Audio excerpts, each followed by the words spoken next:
The regular session of the Madison County Board of Education is called into session for Thursday, July 11th, 2019. Mr. Curry, would you lead us in the invocation, please? Absolutely. Let us bow our heads. Thank you, Father, for allowing us to gather to lead the Madison County School District. We ask that for your wisdom and guidance as we make decisions on behalf of students, teachers, and families. In Jesus' name we pray. Amen. Amen. I want to add an item C to other business for a conference, a board conference for a transfer. And with that, I recommend approval of the agenda for July 11th, 2019. Motion. I have a recommendation for approval of the agenda for dated July 11th, 2019. I need a motion and a second. Motion. Second. I have a motion and a second. Is there any discussion? All those in favor say aye. Aye. Aye. Aye. All right, I recommend approval of the minutes for May the 2nd and May the 16th from 2019. Motion? Second. No, I need a motion. Oh, I thought he said No, he didn't. It was me. Oh, Sorry. motion. Call for a motion. I'd love to motion.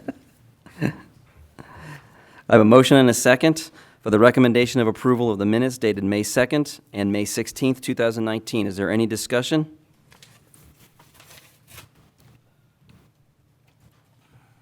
If there's no discussion, all those in favor say aye. Aye. Aye. Aye. Aye. Aye. All right, for superintendent update, and it's appropriate, I think Elizabeth Fleming is still here. Elizabeth, where are you at? You around? There you are. All right, so we're going to talk AP scores tonight. We got our AP scores in last week, and we administered over 2,800 exams. We still got some scores that are coming in that students had to take tests with accommodations. We don't have those scores in, but so far we had a record number of qualifying scores, 1,154 qualifying scores. Those are college credits earned, and that's a record high for our school system. It's a record high of a percentage of qualifying scores. That's 41%.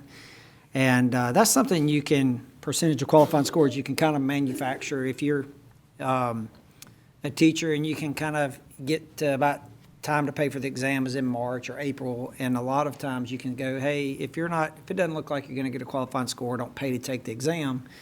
And you can kind of inflate your scores. Just about all of our kids take that exam. We just think that's an important experience to go through, preparing for that exam and getting that data in. So 41% is incredible. Again, more qualifying scores than ever. AP U.S. History had the most tests administered with 432 kids took the AP U.S. History test. That's actually accounts for 9% of all the AP U.S. History tests given of all the 9% of all the qualifying scores in the whole state came from Madison County schools. Was that 432 qualifying scores test? So, and this is the first year we've been able to really support history with that, and part of that is with the grant with A+ College Ready, the re-engagement grant, and the school's foundation has helped us so much with that. And we have individual goals for teachers with that, and 16 teachers met their goals on there. A couple schools that I wanted to point out that's just made just dramatic gains over the last 2 years. One is Hazel Green High School. 2 years ago in 2017, Hazel Green had 103 qualifying scores, and this year they had 257. So really a 250% increase over 2 years. Madison County 2 years ago had 28 qualifying scores, and they had 101 in this exam. So they went from 28 to 72 to 101 in 2 years. Hazel Green went 103, 191 to 257. Buckhorn had 300 qualifying scores, New Hope 16, and Sparkman 339. So, again, it's we've got momentum going.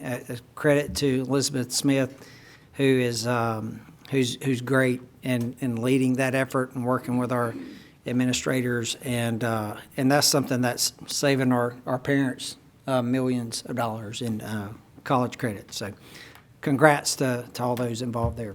How many ninth graders class do we have in that? World history is our primary ninth grade U.S. history 4 side. Let me find it. I can get that here in It's just 100 one second. It was, I want to say it was right around 100. That's good. Yeah.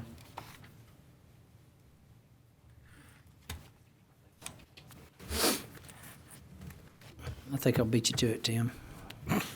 237 freshmen took that test, and 73 made a 3 or higher. So 73 freshmen earned. That's good. What took equivalent of an honors college course and Is that the passed the first exam. year freshmen can do it? Or has it been going on? Last year, Hazel Green and Buckhorn, just two of our schools did it last year. Was it Hazel Green and Sparkman? So we gave it a shot with, Hazel Green hired a teacher who taught AP World History in another state. And so when he came in, it was kind of like, well, World History is ninth grade curriculum. And so we had it as pre-AP World History, but it didn't make sense to be pre-AP when they were never going to take AP World History. So we just basically made that kind of the set ninth grade advanced history course was AP World History. And so typically with that, for first-year teachers in an AP course, it is it's kind of a learning year for teachers. And so, my first year I taught AP Calculus. Somehow 6 kids passed the exam. I don't know how any of them passed it the first year. But, and so it's, we now have established lead teachers to kind of help coach those up. And so we had obviously a lot of new teachers that first year that we were able to support. But it's, we really think that that's going to be a gateway into AP and into, and I think it's part of the success of AP US History, which is, for a lot of our folks, that's 10th graders taking it. They double up in history, their 10th grade. That's how some of our schools do it. And so that 9th grade is feeding into there. So those kids are coming in, they know how to write essays and document their sources and answers. So, so we think that world history is crucial to kind of set the table. So it's exciting. It's nice to see that return on that investment. One thing to note with that, and Tim can probably speak to this a little more detail than me, the grant with A+ College Ready was a re-engagement grant. They've never done this with any other system, and we kind of asked them to support us in this. And it was a 3-year grant with decreasing support, or how would you describe that, or tiered? Yeah, it was a tiered support. First year, they helped us 100%. Second year, they gave us 75% of the funds to do what we said we'd do in the grant. And this next year is 50% of what it is, but it's definitely helped us a good deal. So we're trying to going to be finding some resources to kind of put in there, and that's the Schools Foundation has helped with that, and it may eventually get, we need to put some more local effort in that too, but we can also try to re-up that grant also. We're a pretty good investment for them, and is proud of that. Any other comments on that? All right, Miss April Purser with the state examiners and public accounts. We love to see April come and hang out with us for several weeks at a time. It's always a joy to be here, and I appreciate you having me very much. Tonight, we're going to talk about the audit for the period October 1st, 2017 through September 30th, 2018, and this is in accordance with the Act 2006-196, commonly referred to as the School Fiscal Accountability Act. And that's codified under the Code of Alabama under Section 1613A-7. I just want to let you know that we conducted our audit in accordance with the auditing standards generally accepted in the United States of America, and the standards applicable to financial audits contained in the government auditing standards. This is issued by the Comptroller General of the United States. These standards require that we plan and perform an audit to obtain reasonable assurance about whether the financial statements are free of material misstatement. We issued an unmodified opinion on the governmental activities of each fund, and this means that the financial statements are presented fairly in accordance with the generally accepted accounting principles. An audit includes examining on a test basis evidence supporting the amounts and disclosures in the financial statements. We also assess the accounting principles used and the significant estimates made by management, and as well as evaluating the overall financial statement presentation. We believe that our audit provides a reasonable basis for our opinion. Also, as part of obtaining reasonable assurance about whether the board's financial statements are free of material misstatement, we perform tests of compliance over certain provisions of laws, regulations, contracts, grant agreements, non-compliance, which could have a direct and material effect on the determination of financial statement amounts. However, providing an opinion on compliance of those provisions was not the objective of our audit, and accordingly, we don't express such an opinion. The results of our test disclosed no instances of non-compliance or other matters that are required to be reported under government auditing standards. In addition, we have audited the compliance of the board with the types of compliance requirements described in the Office of Management and Budget, the OMB, uniform guidance that are applicable to the board's major federal programs. This is all for the year ended September 30th, 2018. We noted no matters involving the internal control over compliance or operation that we consider to be reportable conditions and or material weaknesses. In our opinion, the board complied in all material respects with the requirements referred to above. That's all I have at this time. If you'd like to see a copy of the audit report, you can find it online, www.examiners.alabama.gov. Thank you for your time. I appreciate it. Thank you. And thank you, Karen, and your staff for a wonderful job that you do each and every day to ensure that our finances are in order and that our school system is run effectively from a financial perspective. So thank you. Any other questions? All right. Mr. Solly is now going to discuss Fast Forward. This is a product that we're looking at making a purchase on with our allocation from textbooks from the state. Yeah, as Mr. Massey said, I did want to talk with you a little bit about this product that we're looking at purchasing for the next 3 years. Before I begin with that, I did want to recognize we have Holly Goodwin with us tonight. Holly is representative from Scientific Learning, and she's been one of my primary point of contact with them through this process and kind of helping work through some details with that. So I appreciate Holly being here, and certainly if as you have questions, there may be things she can speak to more specifically than I can. We also have some of our principals here this evening. They're in the back row. They're good Baptist principals back there. But I appreciate them being here. Our elementary principals sat through and attended a presentation a few weeks ago with Dr. Martha Burns, who's one of the leading neuroscientists that helped develop this program. And following that day, and we'll talk some more about this in a minute, they were very impressed and definitely felt like this was something that we needed to look at strongly as a district. Also, Dr. Curry, who is our school improvement specialist for our district. Dr. Curry is she's our reading guru for the district, and she's been there every step of the way and kind of vetting this product out and making sure that it does what we want to do. But really, the reason that we're here tonight to talk with y'all about this, we kind of have a unique situation. We have some money. And we have some money to spend on instructional materials, and those funds are called textbook funds. That is kind of like a unicorn in Madison County, that there are actually dollars to spend, actually maybe some substantial dollars to spend on instructional materials that can help us meet the needs of some of our most struggling students within our district. When we started looking at, kind of what is it that we knew these funds were going to be available. This is such a rarity that we're in a situation where we have textbook funds available to us, and we don't have a textbook adoption up this year.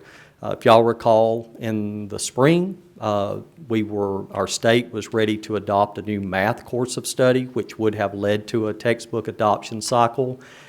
And, for a variety of reasons, they decided to table that for a year. Well, when they tabled it, it tabled the fact that we have these dollars and we don't have textbook needs for them, but they do have stipulations tied to them. Ms. O'Bannon and I, Mr. Evans, who kind of helps oversee that process for our district, we talked about it, and we've mentioned it throughout the year that, hey, this may be a time that we could look at addressing some needs within our district. So we turned to our strategic plan, our instructional department, and we looked at the different areas of our strategic plan that we wanted to pay close attention to this year, and our eyes kind of went to section 4.1, which is academic support. That's the actual plan. I won't make you read it here. I've actually pulled out the two main areas that I wanted to highlight here, but the objectives of this: to identify and implement research-based programs and strategies to maximize student achievement for learners with different needs. Well, who are our learners with different needs? There are students that are dyslexic. There are students who are English language learners. There are students who are served by special services through special education. There are autistic children. There are children that live in poverty and haven't had the reading experiences that a lot of our children have had before they come to school. So all of those are learners with different needs, and it is something that we've been tasked with, is to find research-based programs to meet their needs.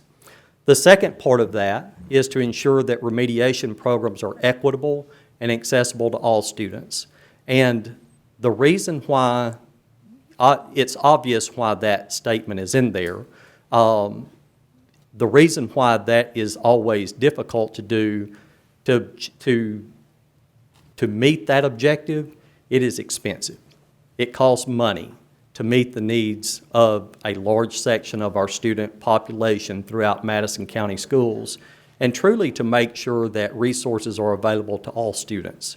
So we went to our action steps. Our instructional department, we sat down at the beginning of the year and we looked at the action steps for performance goal 4.1, and it tasked us with evaluating our current intervention programs.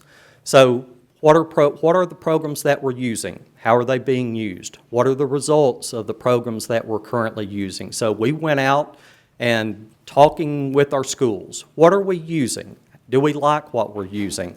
Where are the holes in what we're, where, with our interventions especially, where are we not meeting the needs of our kids?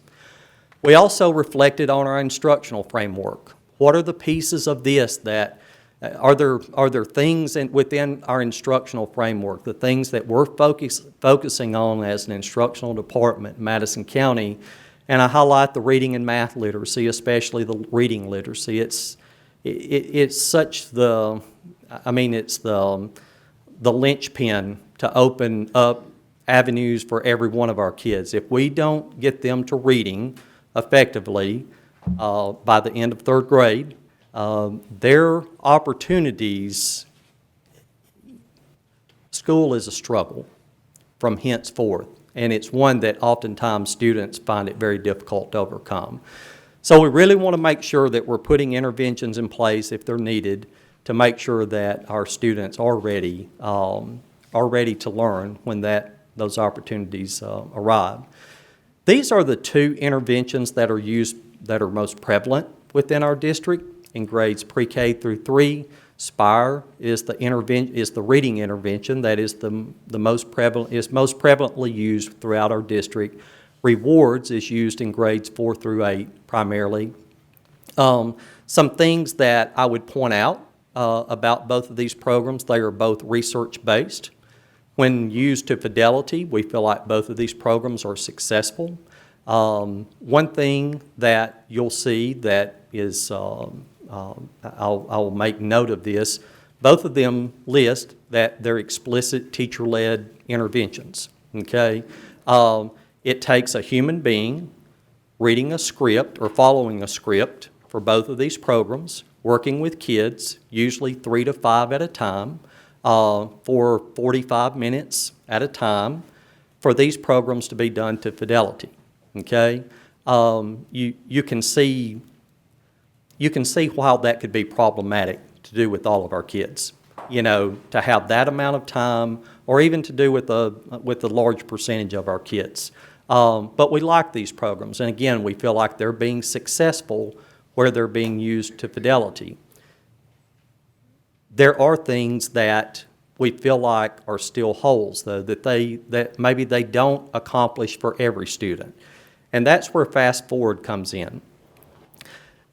Look at these two pictures. Maybe the grayscale wasn't the best choice for a screen here or whatnot, but hopefully you can kind of see the difference. There's two roads here. One's paved, one's straight. I mean, you know, they're both straight, but one's paved. You could see getting on this road and getting from point A to point B quickly and efficiently. That's the mind of a proficient reader. Even while children are in the womb, but definitely after they're born, the brain starts hardwiring based on what's happening within their home, okay? The language that children hear, the interaction that with their parents have with them when they read nursery rhymes or when they read stories to them or when they talk to them, the brain is making connections all the time while that's going on. Starting at about 6 months, the brain really kicks into overdrive. Now, most of our children, those connections look like this well-paved road. When they're hearing language coming in, they're able to start discerning there's differences in those sounds of these things that these big people are saying to me. And they start discerning those differences, and that's called phonemic awareness, okay? The ability to kind of take those individual sounds in a word that we just take for granted right now. But as a small child, as a baby, you know, their brain is just starting to take this in. Well, the brain's getting wired as that is happening. And most of those connections are like that well-paved road, okay? The kids can get from point A to point B efficiently. In a struggling reader's mind, it's like the road on my right, okay?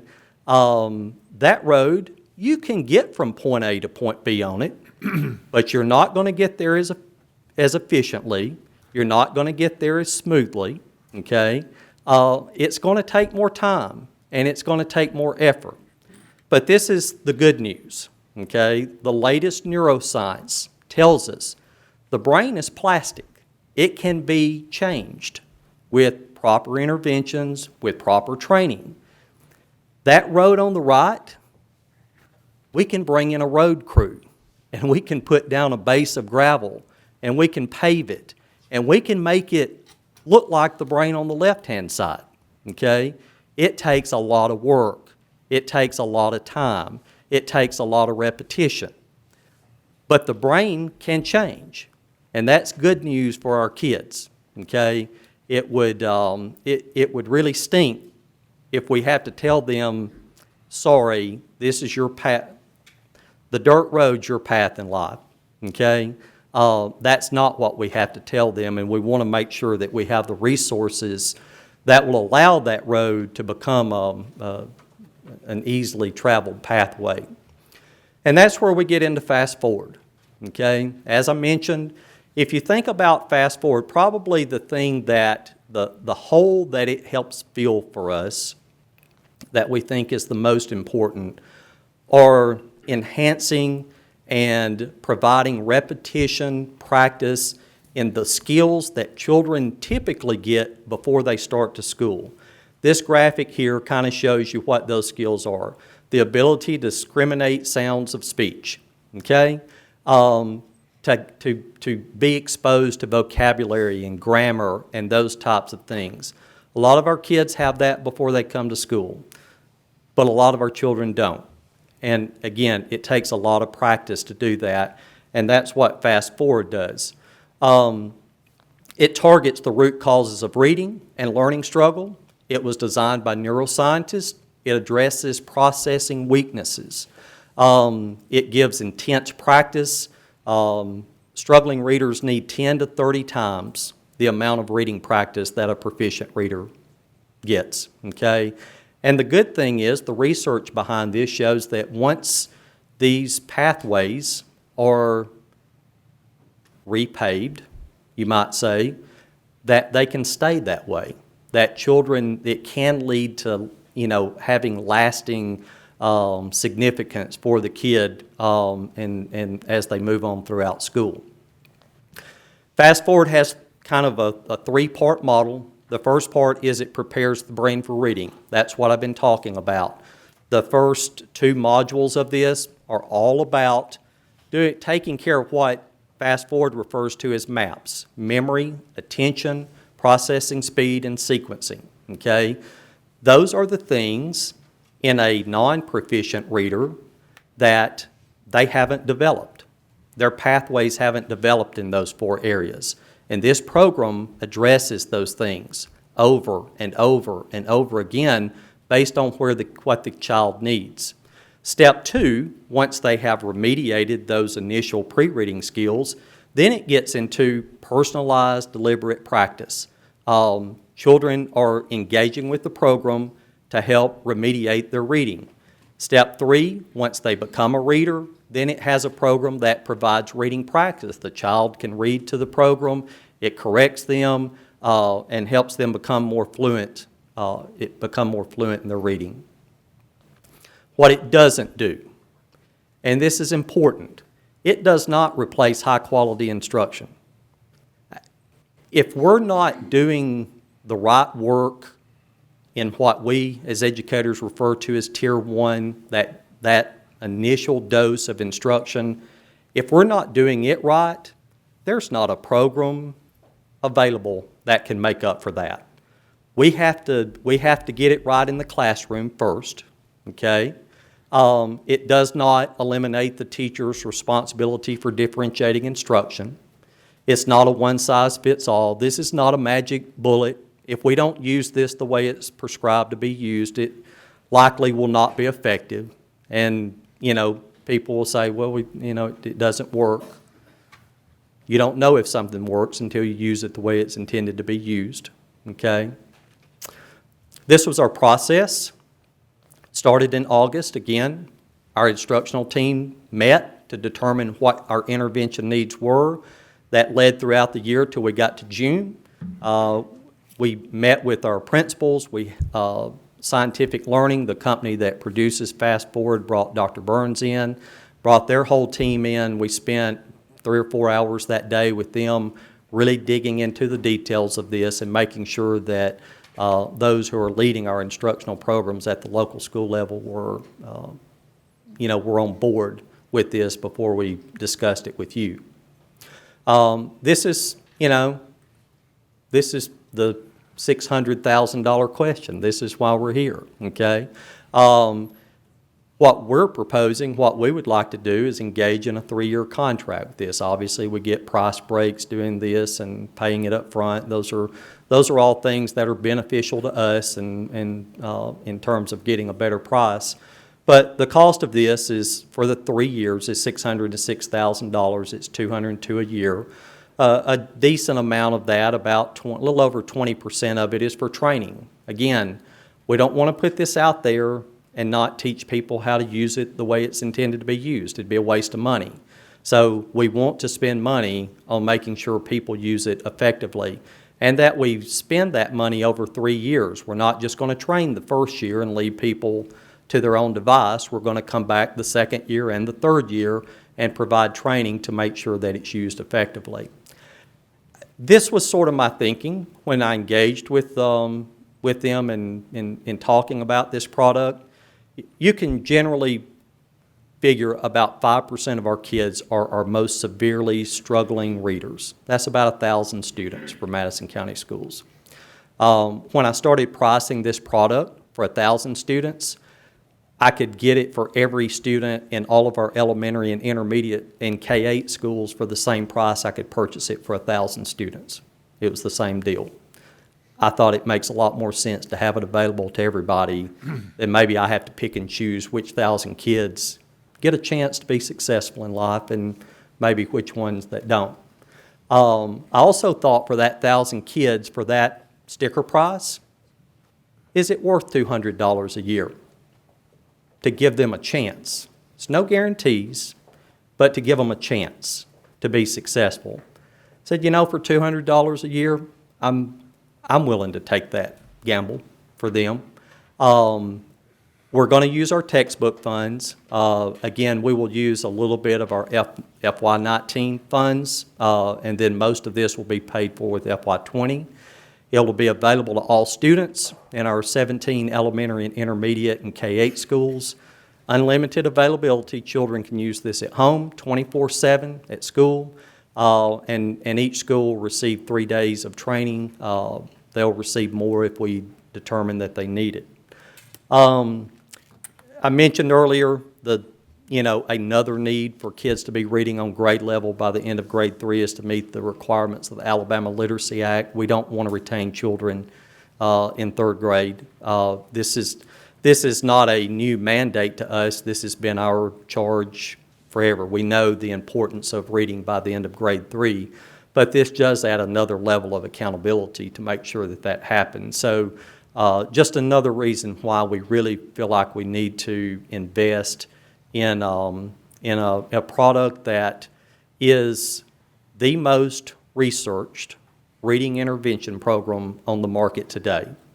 And generally, pretty much in every area, I can't list them off the top of my head, but in the key areas that we're looking at, phonemic awareness, vocabulary acquisition, working with ESL students, it is the top-rated intervention program on the market today. I have harped and harped and harped until our instructional department is sick and tired of hearing me talk about it, but I'm sick of spending money on just what works. I only want to spend money on what works best. And if you're not bringing me something that works best, don't bring it to me. I have no need and desire in looking at it. Well, they brought this to me, and they brought me the research, and then I dug into it, and I looked at the research, and it appears as though, based on all of our findings, this is the product that works best for what we need a product to do. We have reached out to schools in our, there is one school system in our local area that has used this product for a few years, Hartselle City Schools. They became they're one of their schools that did it, maybe 2 of their schools that did it, but became a class banner school 3 years ago. They attributed the success that led to that designation largely to this product and the work that, or what it was able to do for a large portion of the students in their school. We feel like we know their staff well enough that we partnered with them on other things. We feel like we know what their standards are. And, that was another comfort level for us that people here in our own backyard have used this product and had success. But at this time, I'll be glad to answer any questions. Again, Holly Goodwin is here from Scientific Learning. If you have questions for her, she'll certainly be glad to answer those, or any of our principals will be glad to entertain those. So, anything particular? Is it designed to help a good reader become a great reader? Or It is. As a matter of fact, there is a lot of research that this is an effective program for all kids. It was interesting when they demonstrated some of the modules within it and the adults in the room. Not to get too much into the weeds of it, but the demonstration was discerning certain sounds. The adults in the room heard different sounds. I mean, educated people, advanced degrees, probably have some phonemic awareness deficiencies, possibly because they learned how to read as a whole word reader, not a phonetic reader. Miss Doe, those days, you may remember those, and because they weren't taught that way. Do you need my vote on this program? Yes. You can support my statement that there was a different way of teaching Absolutely. when some of us were in school. Read by sight. Exactly. Not by thought.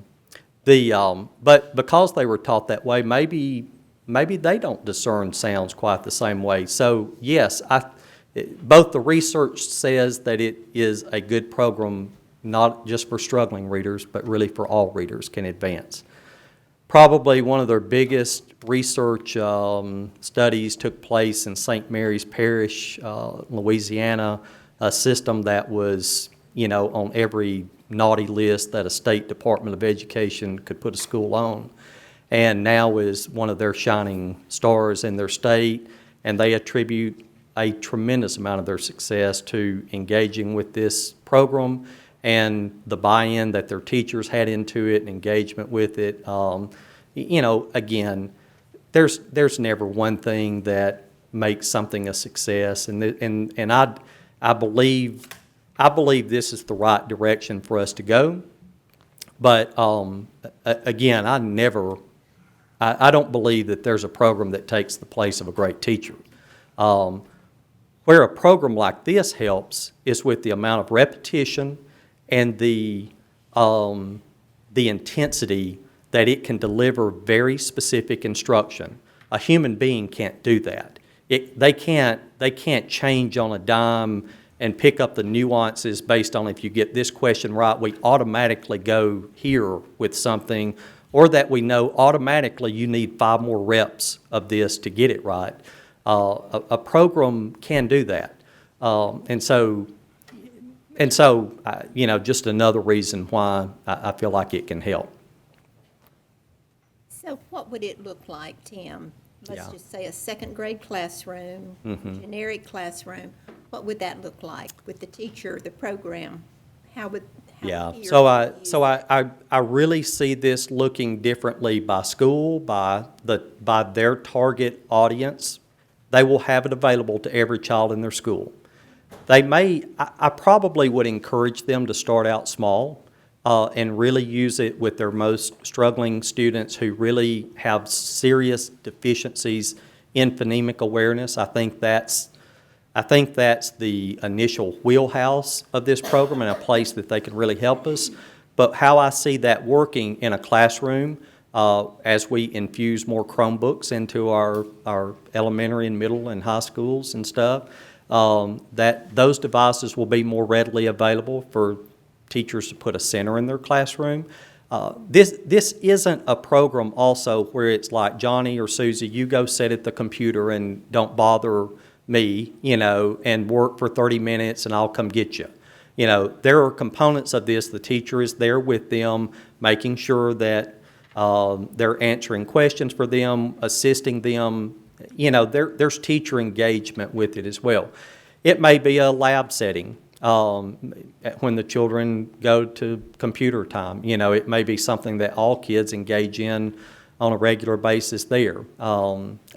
That's where the training will come in largely, as the schools kind of decide what's their target audience, who at their school needs this type of support. Then the specialists who have implemented this in schools all over the United States can help them make sure that they use it in the most effective manner. So, Do you do away with Spire and rewards, or is it? not necessarily. I mean, they have a place, and really where I see Fast Forward, complementing those. Again, the more we can really enhance those pre-reading skills, a program like Spire, which has a phonemic awareness component to it as well, and that's, but I really feel like Fast Forward makes those programs be more effective. So I don't think it's a do away with anything. It really depends on the child. It's really kind of getting to know that child and figuring out, is this the right one for them now? Is a combination of this and another intervention appropriate for them? It really just depends on the kid. But it gives us another resource to meet their needs. A resource that right now we really don't have. And we certainly don't have equitably across our district. So. And you'd be able to implement this immediately in the beginning of this school year? Yes, we would go ahead and engage with the contract. We would get training aligned sometime late August. It would be available for schools to use pretty quickly, but, this would be something we would bring trainers in August, and so that really in September, they should have a good plan for how to move forward with using this with their students. And the training's rolled up in the cost that It you is. provided? It is. That's all inclusive.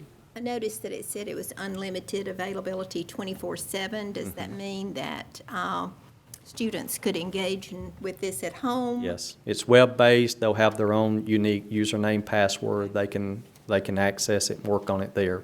And the more time they put into it, the more benefit they're going to get from it. So I'm sure we would encourage that if So it would be a tool that you could put in the hands of parents who had children who might be struggling. yes.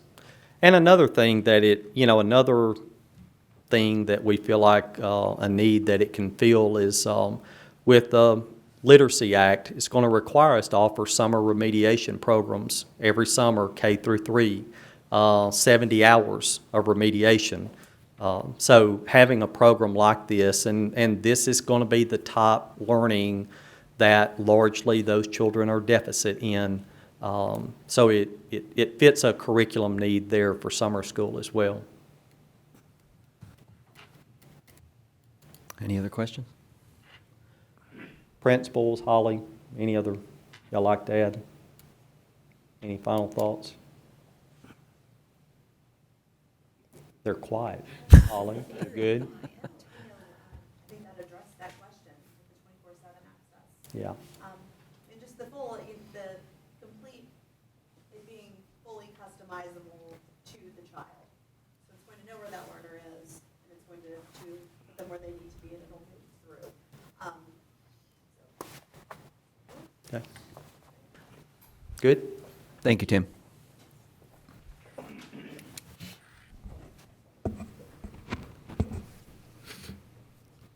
And if there's any questions on the, since this is kind of like a textbook purchase, you guys don't vote on textbook purchases or part of that, but we wanted to make sure that you guys had, if there was a hold the brakes on this, we certainly would, but if there's not any of that, then we'll be able to move forward with this. We're excited about the potential. Are we ready for administrative items? Update on website launch? Oh, yeah, Alita. There's a lot going on tonight. So before Alita gets started, I just, if there's a giant star accommodation to give to Alita, she has been a one-person show to build on a new website. Now, I will say it's all her fault because it was her idea.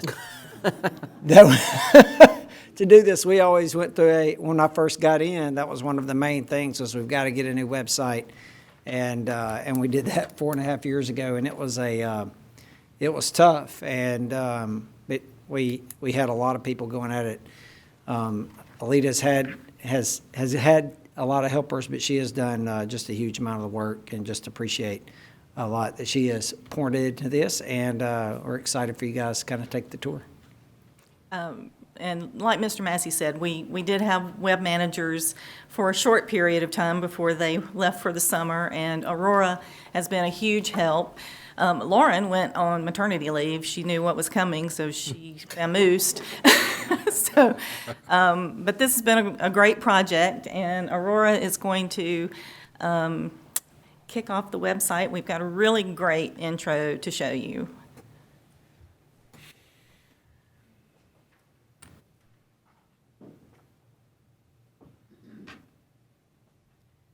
Which is supposed to have music.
So we wanted it to be a very interactive, engaging, and inclusive website. So that's the really cool video that we had shot, and that shows on the district website. As you go through, Aurora is scrolling down through the home page. You'll see we have these icons that are global across all of the websites. Some link to system links and some go to school links. Then we have announcements below. Each school has their own, and we'll have our own here also. Each school has a calendar. This is our calendar. And then there's a place for news articles, because, we're in the news a lot now. The I would like to section is universal. It's across all of the school sections, so it goes to the same place. Right now, the Twitter and the Facebook is not working because we've got some ISP issues, but that will, it works if you're not on our server. And district headlines, so that's another really cool interactive place for us to put information. So if you look at the top, we have our district information, we have departments and information directory. We have a for parents and for students section with lots of resources for them. And then you'll see this for staff section, channel, which is public right now, but will be a password protected area once we get these ISP LDAP issues worked out. So all of the forms and information that are for, would be for staff only will be found there. And we tried to provide as many ways to get information as we could think of here. So Aurora, click on Buckhorn. We're going to show you just one middle school, one high school, one elementary school. And our URL is the same as it has always been. So if you put in the mssk12.org, you're going to get this. We're still in the process of updating the web-friendly addresses. So if you put in New Market School, you're going to get the MCSSK, but when you click on it, it won't go there because we haven't gotten that updated, but that's coming. So this is Buckhorn High School site. You'll see a lot of the same aspects as the district site.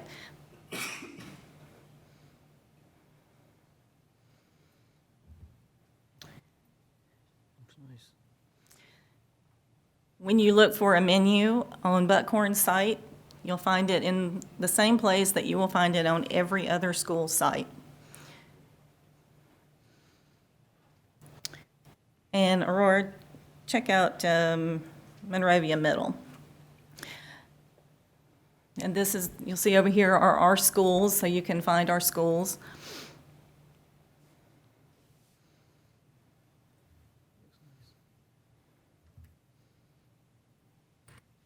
Like one of the issues from the old site, the drop down would drop all the way off the bottom of the page, so it was hard to get to where you're going. So if you notice, the drop down has a little scroll bar on it. So for schools that have large sections, they'll end up having that same kind of directory as we showed you on the departments and information, so that drop down doesn't get so long. And this is showing you how it looks on a cell phone. It's very responsive. It gets a little larger for an iPad. So it just stacks information on top of each other. So a lot better than what we had before. Mm-hmm. So questions? Did each school load their own stuff, or how'd that work? Some of them did. We did some training right before school was out, but most of those people were off for the summer. So I kind of built a lot of websites. We're at probably about 80% on the information. Obviously, the staff directories are not current.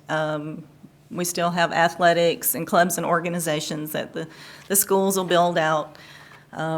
updated photos, because most of these are from last school year. But I say by fall break, we should be 100%. So this is live. This is live. This is it now.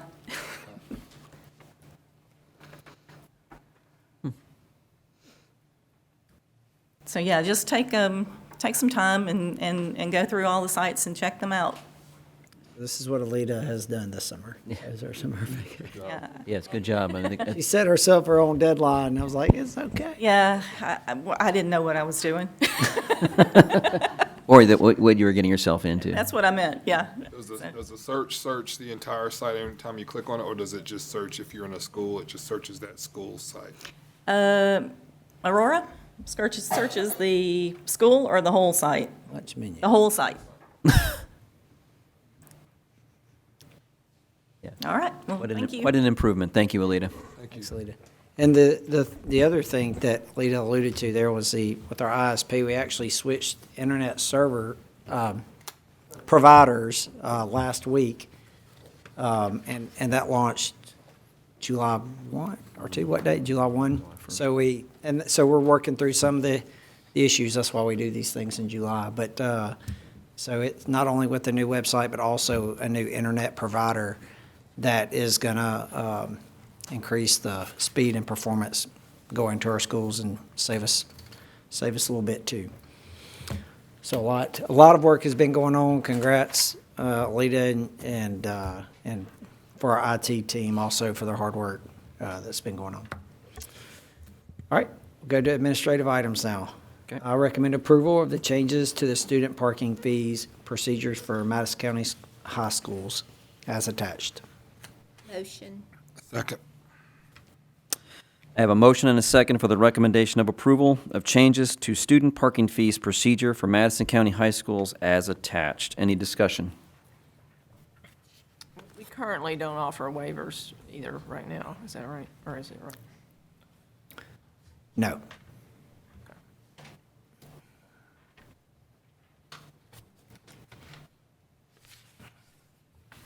Any additional discussion?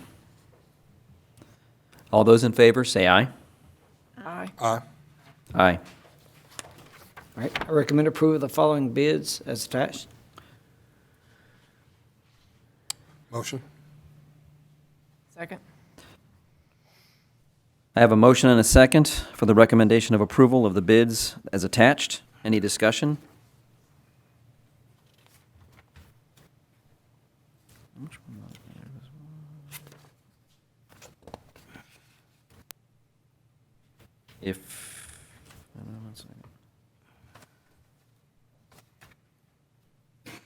If there's no further discussion or any discussion, all those in favor say aye. Aye. Aye. Aye. All right, I recommend the rejection and the rebid for the serving line equipment and cashier counters at Sparkman. That's what I was looking for. Motion. Second. I have a motion and a second for the rejection and renegotiation of the following bid for the serving line equipment. It's a rebid, not a Rebid, I'm sorry. Any discussion? What changed with that one? Yeah, that's what I was looking for. Some of the specs changed on that is, Yeah,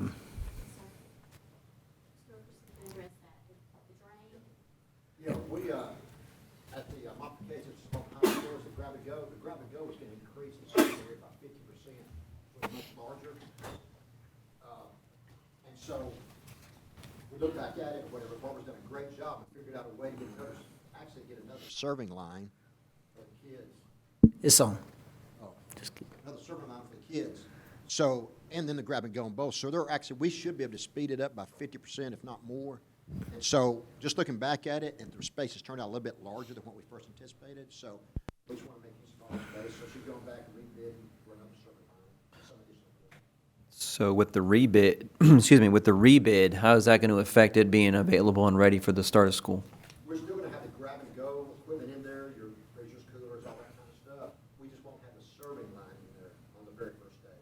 But as soon as it comes in, it'll be ready to plug in, we'll be ready to go, open it up. The new, They've been ready anyway. Okay, that was, It takes some time for that. So Okay. it wouldn't have been. okay, It'll delay it slightly. okay. Just the new one is what you're talking This is about. the new space, right, yes. The other- Still have the grab-and-go areas to use. Oh, okay, so there's no hot food at first? Well, there will be on the other two server lines. but Okay. some have ever had the- Yeah. Okay. Okay. Any additional discussion? If there is none, all those in favor say aye. Aye. Aye. All right, recommend approval of the following contracts for services as attached. Motion. Second. I have a motion and a second for the recommendation of approval of the following contracts for services as attached. Any discussion?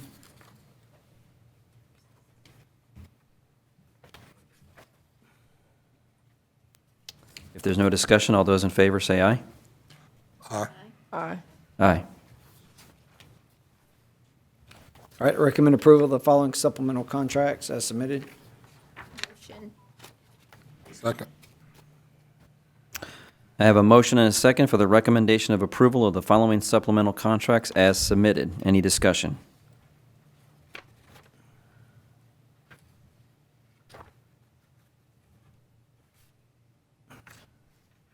If there's no discussion, all those in favor say aye. Aye. Aye. I recommend approval of the employee suspension as attached.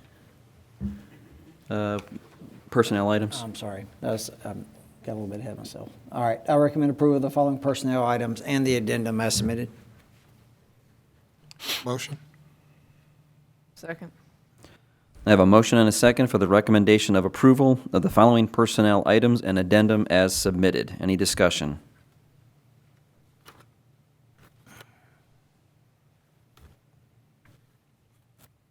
Ken, do you think we're going to need to, is this the last of the personnel actions before the start of school, or we're going to have some more next week, 2 weeks? 24th? Okay.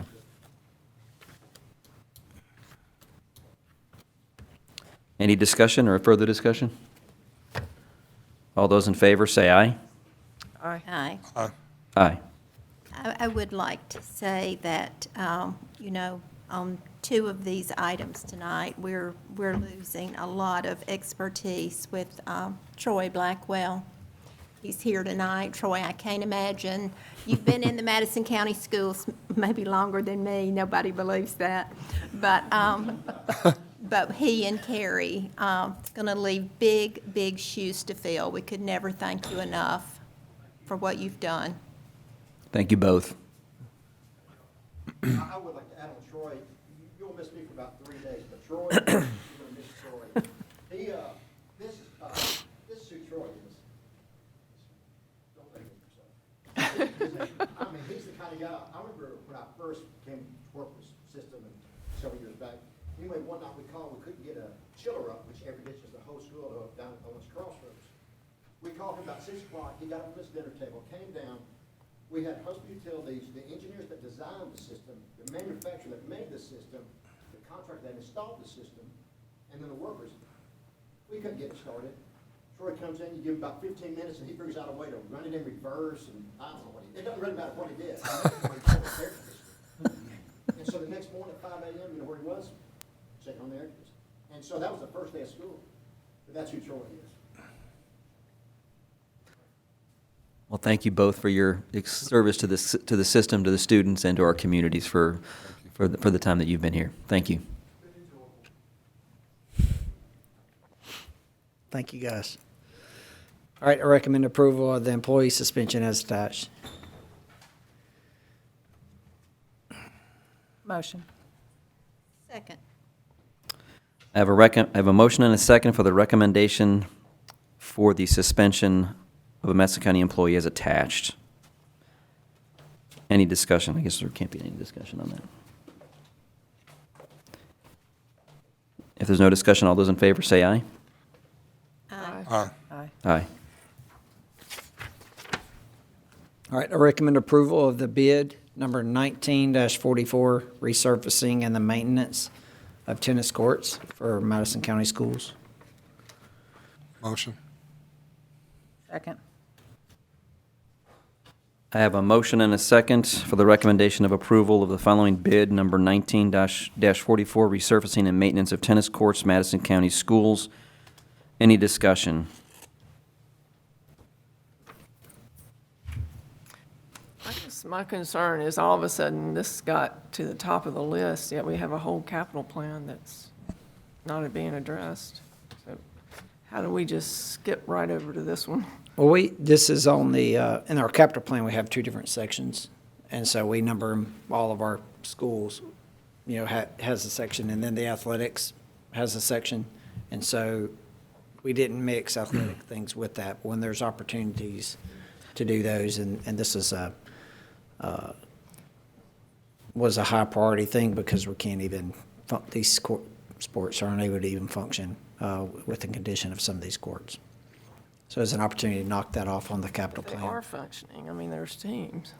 But like Hazel Green, they can't even practice or play. They haven't played a match on their courts in 2 years. And it's almost becoming like urban decay right in the middle of our campuses. And with that, so Madison County High School is almost in that shape there. And, when we saw the pictures from that at the last meeting.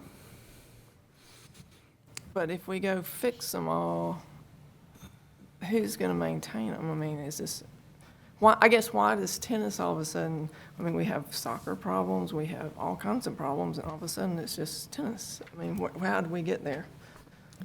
Well, it's on the capital plan. It's the second, it's the top two items were tennis courts and tracks. Because those are things that we either didn't have or they were in a very poor state of condition. And so it was on the capital plan, we approved the top two items on the athletic facilities. But we have other so. things in poor shape, like the restrooms at some of these schools. That was high at one time. Bleacher repairs, Walnut Grove's roof. I mean, how do we all of a sudden jump to tennis? And maybe we need to mix in the athletic piece with that. Part of the funding that we got from the state, that's able to free this up is for deferred maintenance. And that definitely qualifies under there. But you're right. I mean, there's other things that would qualify under there. We're in pretty good shape with our roofs and HVACs. Right now, we've taken care of those things, and so this is an opportunity to. Well, the last time I was at Walnut Grove, it was the worst roof in the system. Has it been addressed? Walnut Grove? Not yet. So that's why I'm having pause with this. I mean, I don't have anything against tennis, but I mean, how did it just all of a sudden get to be the priority number one? It just doesn't seem to make sense. When we were talking about building a high school, we had a whole laundry list of things that were important, and tennis wasn't one of them. Okay, well, I'm not just looking at this.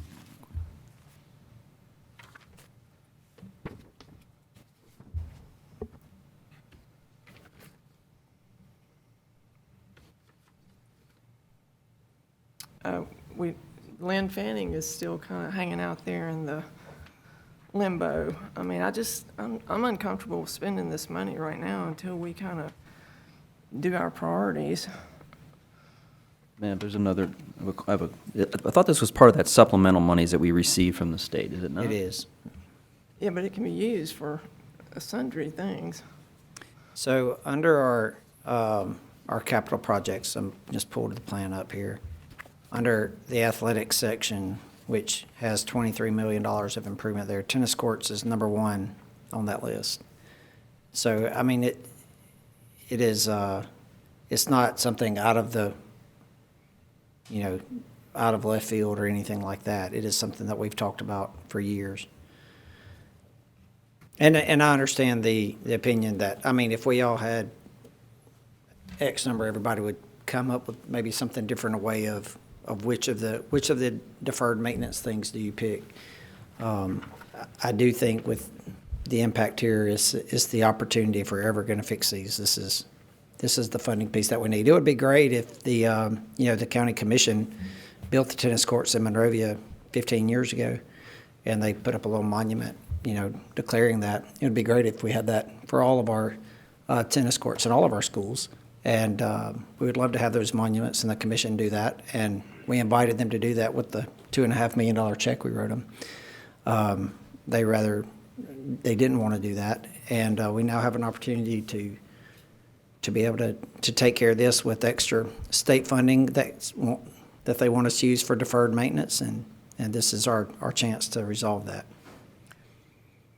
Okay, but what about the bleacher repair, Walnut Grove's roof, the restrooms at New Hope and Owens Crossroads? All these other things, why? I guess I'm just having a trouble. I And we agree did a- tennis is good. I mean, that's great. Yeah. But all those other things are really good needs too, so. And we did bleacher repair through our insurance things, and very soon is going to be the next, the capital plan has to be revisited every year. So I think that's a chance to reorder that. I felt like this does follow in with our strategic plan for extracurriculars and how that supports instruction, but, and it also, it doesn't conflict with our capital plan either.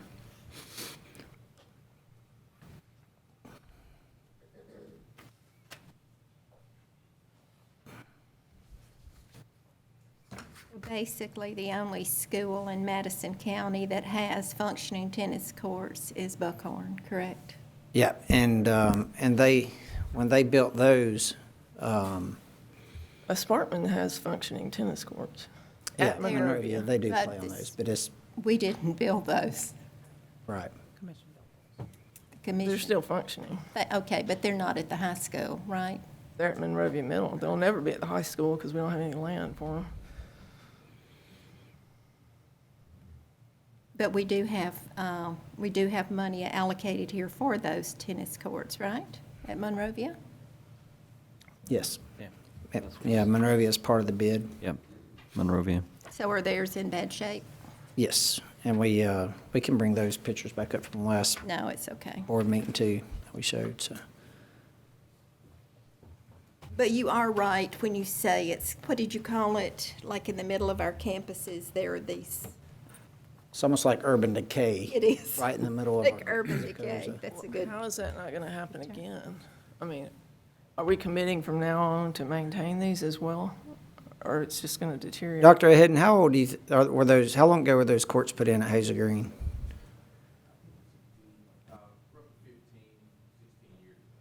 Okay, so they, we think we can get a dozen good years out of this, and at least, and with the technology that they have now with it, we think that we can even get more so with it. So To Sherry's point, I mean, and I'm not, just 15, 16 years ago they were put in, but what maintenance, what plans are now going to be put in place to ensure that in 15 years from now, they are not in the same shape that they're in today? yeah, as the and Joe May can speak more to this. He worked with Hillis to come up with the pricing here. A lot of the, when they were put in, may have been county commission or anybody that could help did the groundwork for them, and you lay asphalt and you basically paint on top of the asphalt. And the technology to kind of seal those cracks and make them last longer, the maintenance from here on out should be cheaper. For example, the courts at Buckhorn, we filled some of the cracks on there, and that's used for the instructional day. So we actually did and that's why the pictures, if you remember, they put another layer through those cracks, and that's why it was painted a different color. They got to go back and fix the paint on that. But it's easier to fix that. It only cost a few $1,000s to actually repair that. So once you get the big repair there, here, if there is further maintenance, it will be cheaper.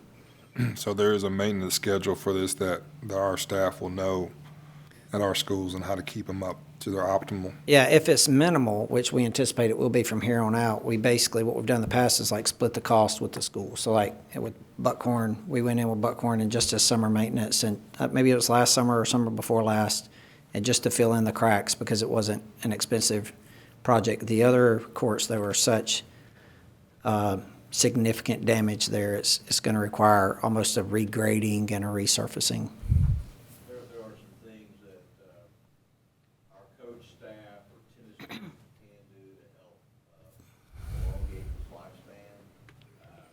Maybe some grants, keep them off, not let them, Right, that type of right. thing.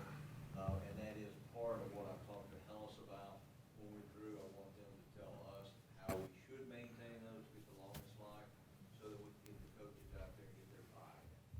Have they told you what kind of lifespan generally tennis court with proper maintenance, how long it lasts with, before you have to go through and resurface? They go through 3 lifespans. You have the recoating of the playing surface, getting out of what we've got in some of ours now where you have to have the crack repairs. And then the 3rd stage is where you will eventually, could be another 12 years for us if we do these repairs, where they may even have to be completely redone. They're asphalt, those materials do break down over time. Okay. Right now, they are salvageable. So, if we do that now, we won't get to that 3rd stage until later in life. If we continue to ignore them, then we may be closer to that faster. Okay. Thank you. Me. Oh, go ahead. Good. On the state funds that we're getting, that this sort of plays into, right? Because we've rearranged funding to get this money.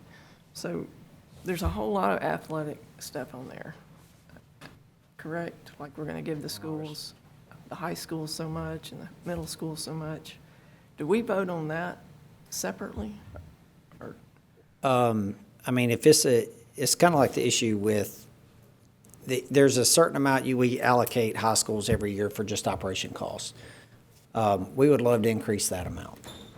Y'all don't vote on the allocation in there, it's in the budget.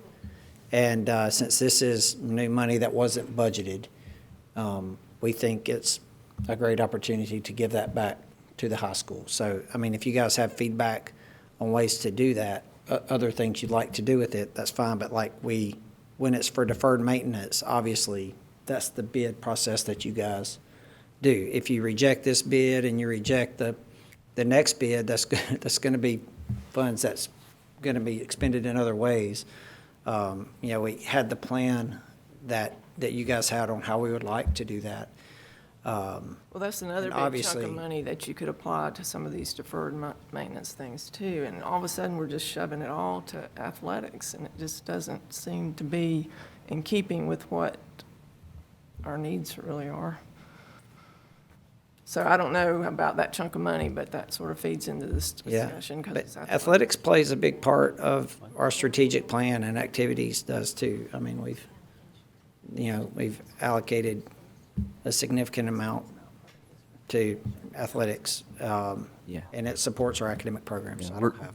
Yeah, I think we've kind of gotten off topic here on what the motion and the recommendation was for. I mean, it was for the resurfacing and maintenance of tennis courts for Madison County Schools. So I think we need to get it back on that discussion here.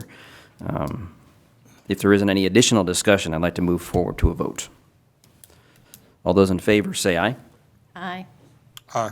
Aye. Aye. No. Okay.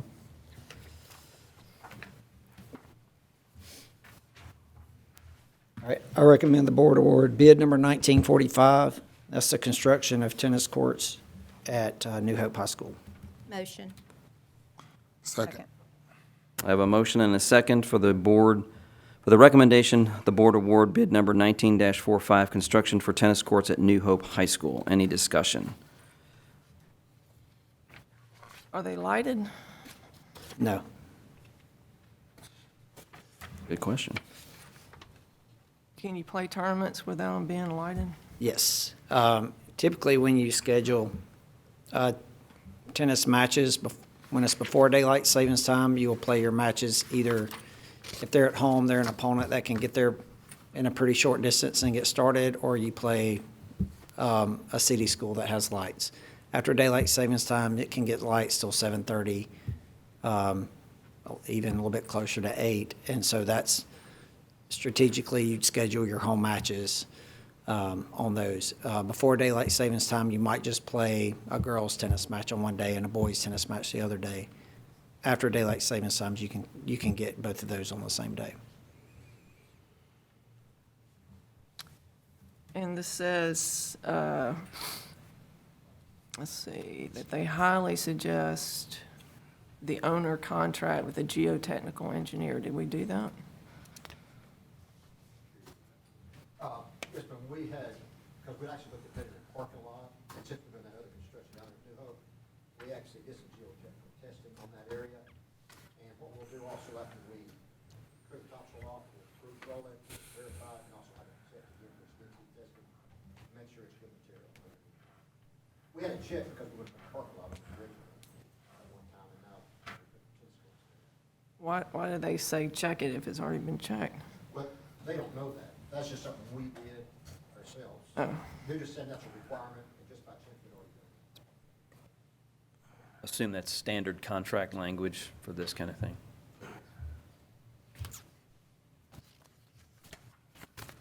Any additional discussion? If there is none, all those in favor say aye. Aye. Aye. Aye. Aye. No. Congratulations, New Hope tennis supporters. Very exciting. Thank you. All right, I recommend the board authorize Mary Stump to negotiate and enter into a resolution session agreement, mediation agreement, settlement agreement, and especially a complaint regarding a special needs student. Motion. Second. I have a motion and a second for the recommendation that the board authorize Mary Stump to negotiate and enter into a resolution session agreement, mediation agreement, or settlement agreement in a special education complaint regarding a special needs student. Is there any discussion? If there's no discussion, all those in favor say aye. Aye. Aye. Aye. Aye. Okay. We're going to move on into other business. As everyone knows, Mr. Massey submitted his resignation 2 weeks ago and will be departing the Madison County School System midnight on the 14th of this month. Again, we want to wish him and his family all the best of luck in his new endeavor.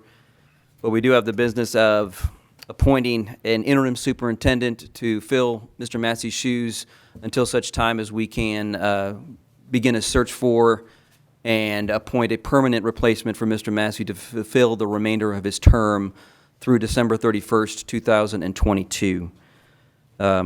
We recommend the approval of Dr. Mark Minsky, who is currently the deputy superintendent, as acting superintendent for Madison County Schools with an effective date of July 15th, 2019.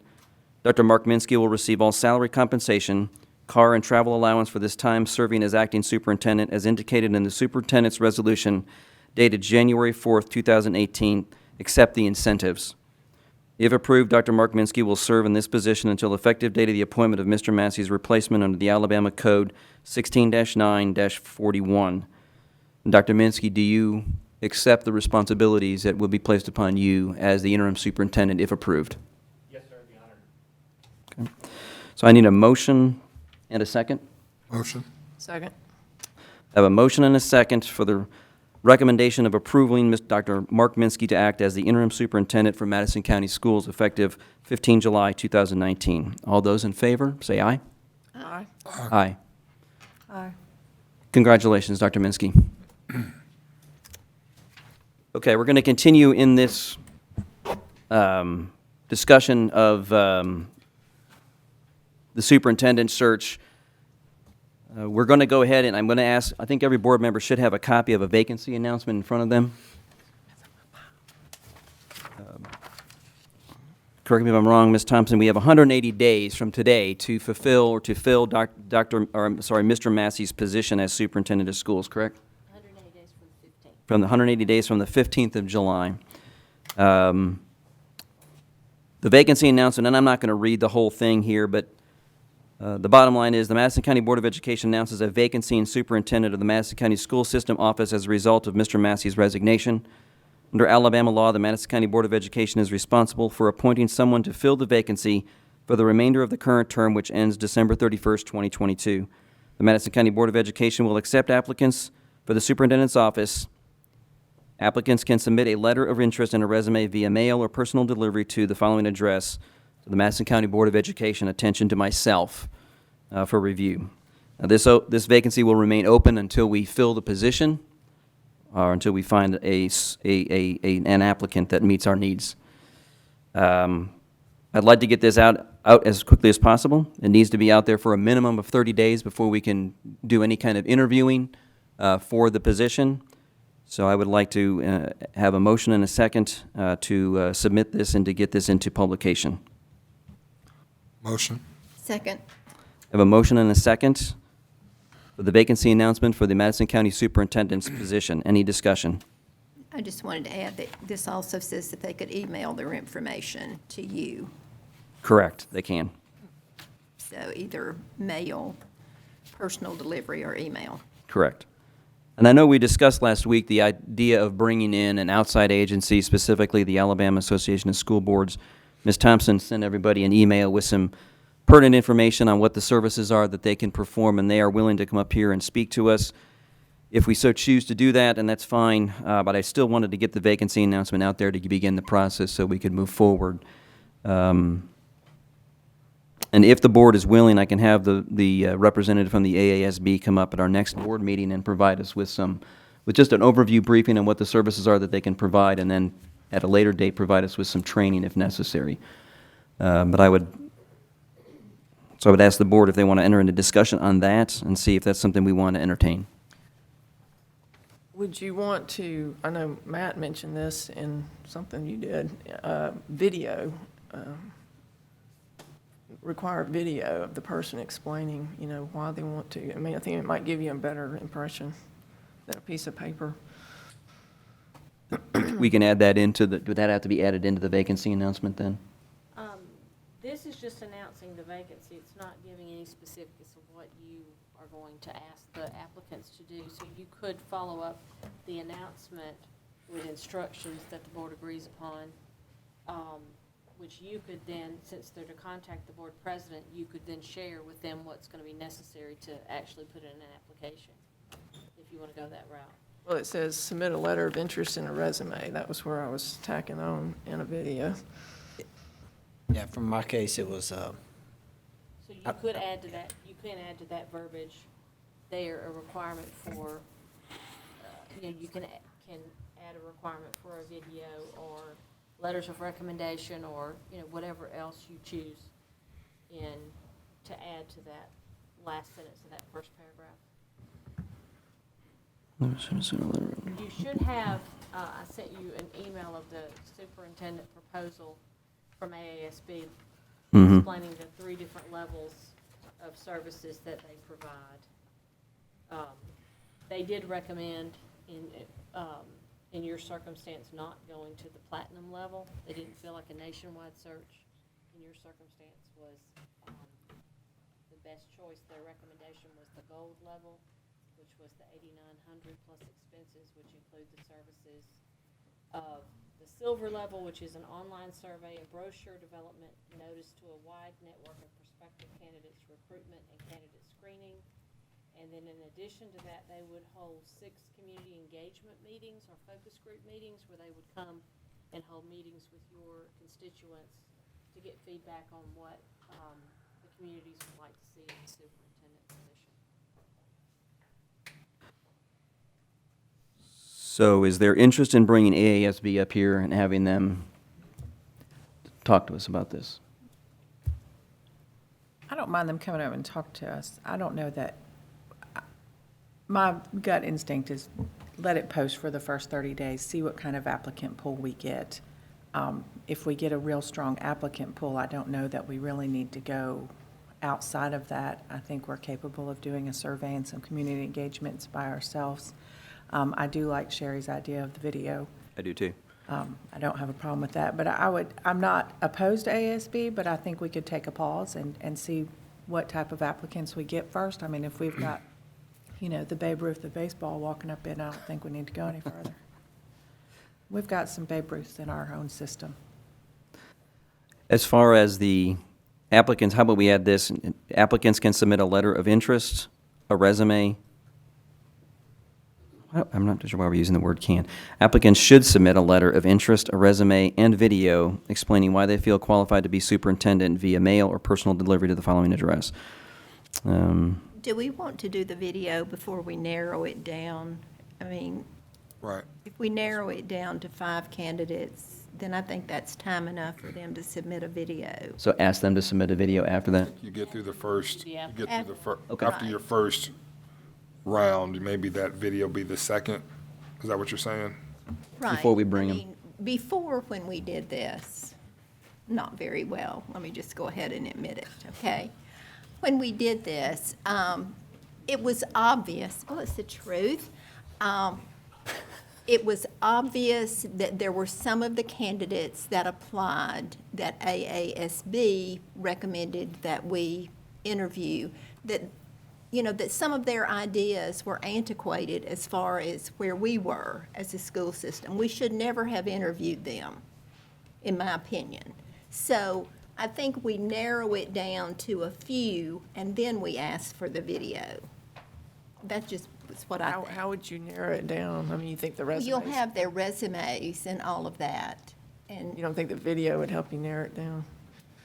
I don't know, you know, you could have 100 applicants. You want to watch 100 videos? We had 5 before. Well, we had five Came that through the you- Screening. Yeah. 5 that. But there were others that were screened. I thought all of them. Can we do an addendum to this after it's been out there? If, for instance, if we submit, we post the vacancy as is, we start receiving the information back from the applicants. If in 2 weeks we come back and we say we would like to go ahead and get some video, can we submit an addendum and then notify those applicants and say you now need to submit a video? Sure. Okay, so we could run it for a couple of weeks, let's see what the interest is, see how many we get based on what we currently have, and then we can do an addendum to the vacancy announcement requesting video afterwards, based on see what we get, see how many applicants apply, and see where we're at in the pool, and then go ahead and get the video. I mean, I think the video is a good idea, but I think that let's see where we go for the first couple of weeks or so, and then go from there. And I agree with Angie on the AASB. I think let this thing run for a couple of weeks and then see where we're at. And if we feel we need to bring in AASB at that point in time to help guide us and direct us, we can do so at that time. I just think the benefit of someone like ASB or a firm is that they have the time and energy to look at screening and selection. And I wonder if that's a lot of pressure and time for this board to commit to. Maybe not. Depends on the number of candidates we get. And there's a confidentiality issue there too. They can maintain confidentiality. Sure. If they submit to you, they will be public. So there's some thoughts around that too from that side, us doing it versus an independent handling some of that for us. Any additional thoughts on that? I think we go ahead and get the vacancy announcement out there, get that process started. We have another meeting in 2 weeks. I think we can revisit AASB. Let's see what the interest is up to that point.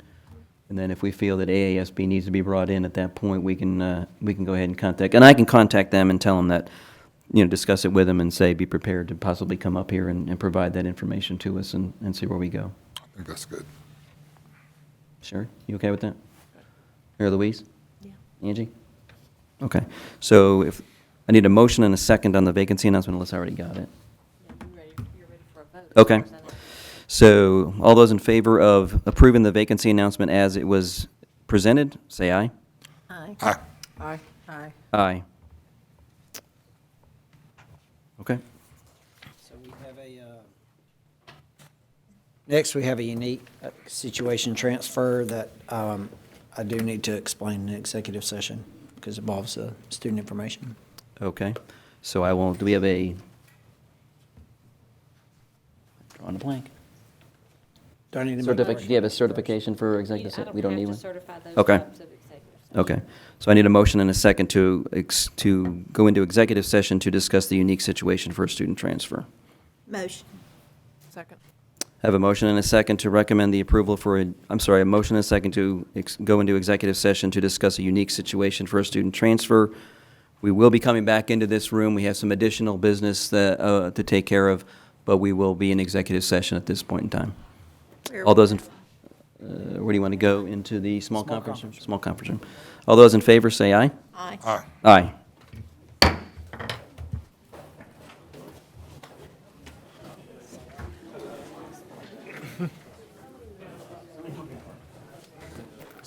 Laptop to see it. It's the one that was supposed to. It's the one that was.